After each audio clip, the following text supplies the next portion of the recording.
The single biggest issue for any residential gardener in Austin is using city water and figuring out how to conserve it, how to better utilize what you have. And then the initial immediate thing was my water bill, my utility bill is skyrocketed as I've committed to this. What can I do to change that? We harvest them because the trees are all over around our farm that were planted there by landscape. Water coming off of asphalt roofs is still better than treated city water. I realized what the market was in Austin, what people were thinking about the food system here in a different way than a lot of other places in the country.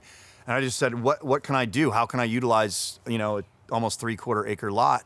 And we have the whole front and back and side yards are tilled about 1/3 of an acre that we grow on here, over 1,000 running feet of beds. And then we also lease property at what was Springdale Farm, now Eden East Farm.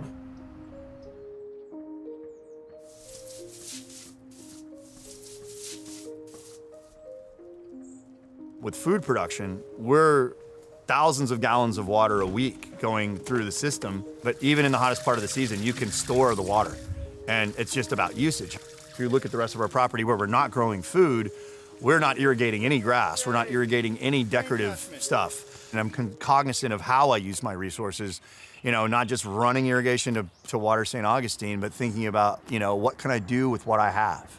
We don't get any flooding because the ground takes the water in.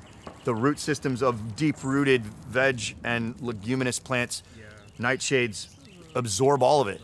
And then that goes right into the aquifer instead of into storm drainage.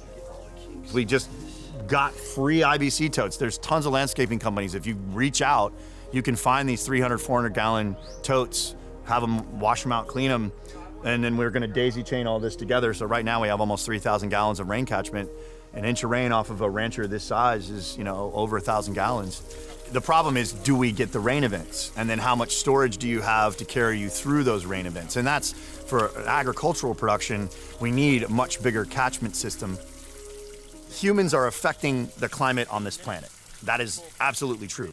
If you're looking at farmers' almanacs, if you're constantly looking at the cycles and the systems, you're seeing these extreme changes. Instead of getting steady seasonal rainfall, you're getting wild, out of place storms in different times of the year that aren't there, or you're getting much colder temperatures much earlier or much later than you normally would see.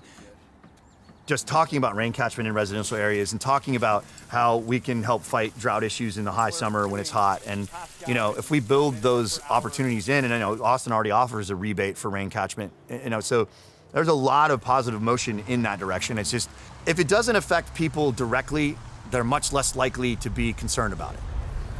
And what farmers and people involved in conservation movements in trying to get people to understand how to use their resources more practically and how to be a sustainable culture is just to consider how you're using resources, even when it's not necessarily directly affecting you and your quality of life.